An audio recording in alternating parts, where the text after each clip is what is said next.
All right, guys, we've got our 2024 NFL preview here for the Pittsburgh Steelers. Over under 8.5 season win total. Let's jump into it. We'll start with the coaching staff. Mike Tomlin is still there, still getting the most out of these teams. He doesn't let any of them go. I think this team's 2 years ago, should have been into a real rebuild. But Mike Tomlin doesn't let them go, and they continue to kind of just sneak into the playoffs, get into that 9-win, 10-win area.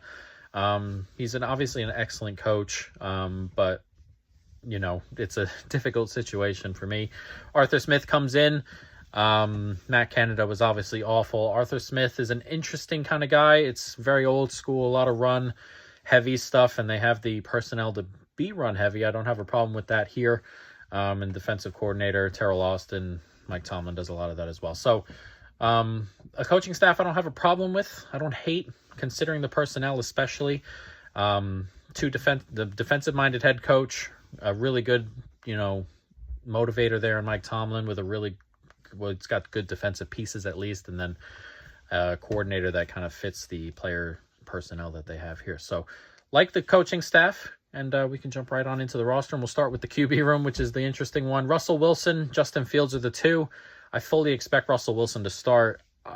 I'm not a Justin Fields guy, never have been. I'm not a current Russell Wilson guy, and I won't be, I don't think. Both of them take way too many sacks.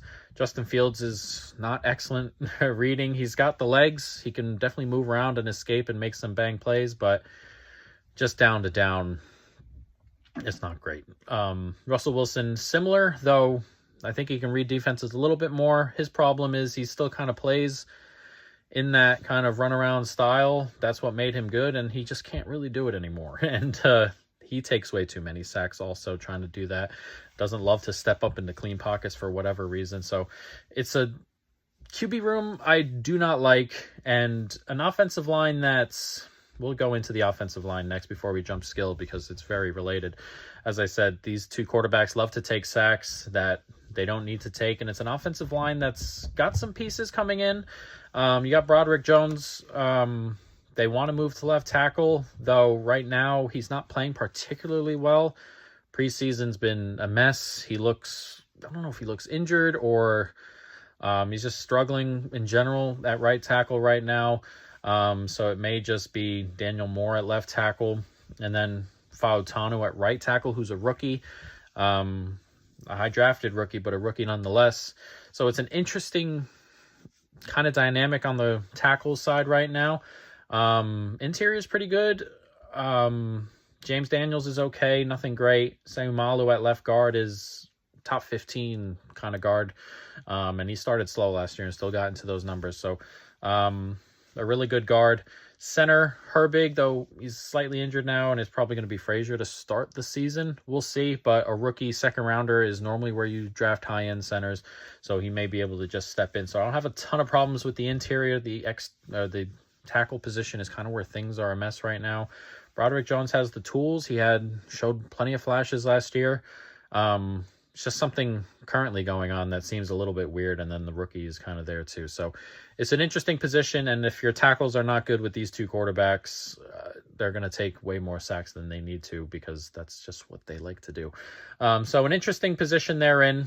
We'll see as we jump into the season whether that gets settled or not.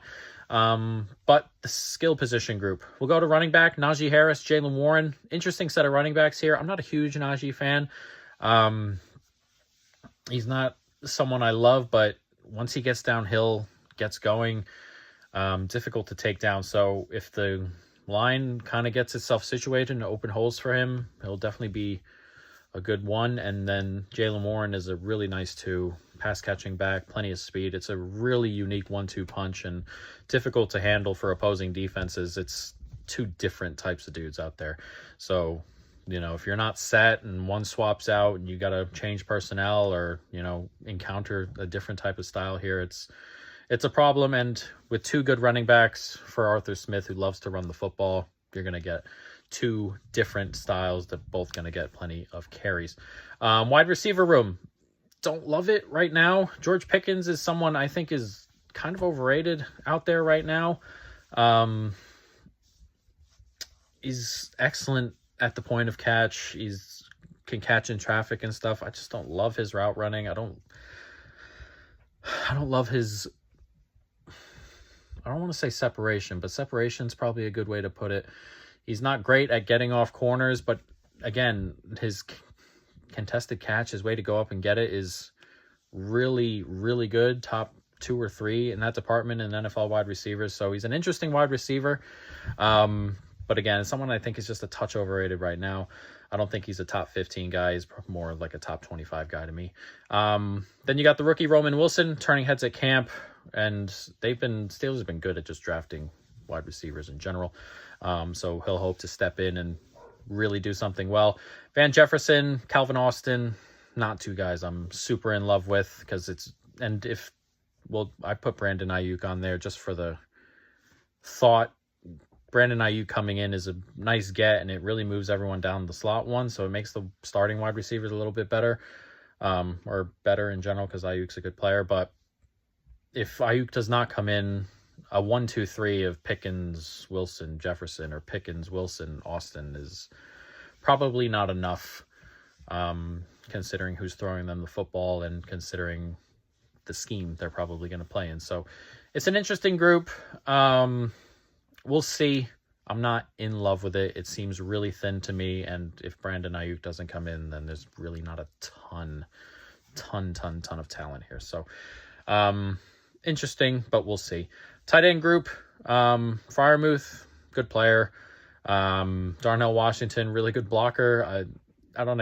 Darnell Washington kind of came in with too much hype because of what he was doing at Georgia, because he was bigger than everyone, but it's a different kind of thing in the NFL, and his ceiling is not as high. But Freiermuth is a really good pass-catching tight end, and they can both block. Darnell can definitely block. Connor Hayward behind them. So it's a decent tight end room. Nothing crazy, nothing brilliant, but, there are very few tight end rooms that are in that, like, top 7, brilliant range. But, good enough for this team here. Now we can jump to the defense, which is interesting. Defensive line, edge is really, really good. The interior is not as good for me. Edge, obviously you have TJ Watt, who's a top 2 pass rusher, depending on how you feel with Myles Garrett. Alex Highsmith is really, really good as well. Herbig behind them. Ogunjobi, Lowry can kind of rush on the edges a little bit as well. And then interior is kind of different. Cam Hayward, they were really bad stopping the run without Cam Hayward last year, and he's getting older and kind of just declining in general, which is a worry for me. Keanu Benton showed flashes. Looks like he's going to be a good player. Can maybe take another step here. So we'll see there. Leal behind him, and then, the others.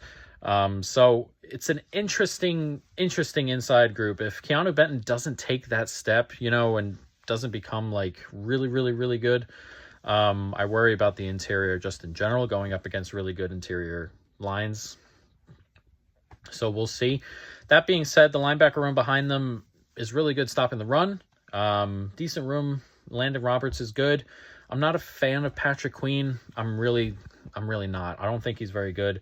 We'll see if he can take a step here, but also one thing he is good at is stopping the run, getting up into the box. So if the interior is not playing particularly well on the defensive line, you're going to see a lot of Patrick Queen on the field and in the box on running downs. On running downs in general, but he won't miss a running down if the interior is not playing particularly well. Peyton Wilson behind, Meta Kenzie behind as well. So a pretty good room. As I said, I'm not in love with Patrick Queen. I like Landon Roberts. He's good, but I worry about them in coverage just a little bit. Secondary, another decent room here. Probably middle of the pack, maybe closer to 20, 20 to 25 in that area. Minkah Fitzpatrick is great. He's been excellent for a while, but also last year he played okay. Kind of I forgot the grade PFF gave him, 73-ish. But just below that elite level, so we'll see if he can get back up to that elite level. He has years where he's not very good, and then years where he's just unbelievable. So we'll see if he can get back to that unbelievable level. But he was good last year. I'm not saying he wasn't, but you want him to take a step up with the other portion or the other players you have in this secondary. Deshaun Elliott probably going to play next to him. Kazee, Killebrew, pretty decent backup. So the safety room's good. I have no issues with the safety room. Cornerback room is interesting. Joey Porter, he went through some growing pains earlier in the year, and then by the end of the year, he was really, really good and probably made that one spot his. So you hope he doesn't have any more growing pains. It's his second year in the NFL at corner, so if those do happen, you wouldn't be surprised. But if he comes in and just continues to play like he was playing toward the end of last year, he's going to make that one spot his if it isn't already. Dante Jackson comes in for Pat Pete. Kind of a sideways move. I'm not a huge Dante Jackson fan. Cam Sutton, Beanie Bishop at nickel, and then it's kind of okay after that. So a decent room, nothing crazy. As I said, probably between 20 and 25 maybe, or, if you really want to extend it, 18 kind of thing. So middle of the pack kind of secondary. So it's an interesting group in terms of how you want to play or how they're going to play. It's strange because they're probably going to be, play action's probably going to eat a lot of this defense. It just is. They're probably not going to be able to stop runs up the middle with just 4 on the line and 6 in the box. They're just not going to be able to stop the run that way. But also if you put 7 or 8 in the box, this is not a secondary I love against really good wide receiver course. So it's an interesting group. It's a good defense. I'm not saying this is a bad defense. I'm saying this is like a 5-7 defense instead of like a 1-3 kind of defense, if that makes sense. So I don't want it to sound like I'm really down on the defense or anything like that. I just don't think it's like a 1-3 kind of defense. It's more of a 5-7, 5-10 kind of defense for me. There are a couple of weaknesses in it. But as for the schedule, it's really interesting, really backloaded. And it starts difficult as well. 3 road games in the first 4 at Atlanta, at Denver. That's the first game in Denver at Mile High. That's normally a game where you look to go against team traveling to Denver. First game of the year, second game of the year where travel's not anything crazy and fitness is not like 100% just yet. It's a difficult spot. And then the Chargers at home and then at Indianapolis. So it's a difficult start with 3 games in a row, or 3 out of the first 4 on the road. They have Dallas at Las Vegas and then Jets Giants before the break, where they get a bye. And then this is where everything turns to crap, really, at Washington. And then these last 8 are unbelievable, frankly. Baltimore at Cleveland, at Cincinnati, Cleveland at Philadelphia, at Baltimore, Kansas City, Cincinnati, which is one of the craziest 8-game stretches I've ever seen, number 1. And number 2, getting all 6 of your division games in the last 8 games is absolutely crazy. And in this division where teams are going to hit you, there's just a lot of quality all over the place. Cleveland defensively are unbelievable. Offensive line's really good. They've got weapons. Baltimore, Lamar Jackson, right? The defense is good. They've got themselves a really big back also. And then you have Cincinnati, who have Joe Burrow and that offense with those receivers. So it's a lot. And then you just add Philadelphia and Kansas City in there, who were playing in the Super Bowl together 2 years ago. So it's a really, really difficult schedule at the back end. There are winnable games at the front. You say your first 8. I'm not saying they're winnable or they're all going to be wins or anything like that, but they're all going to be tight. They're all going to be really tight. I actually have the probable spreads. Let me see.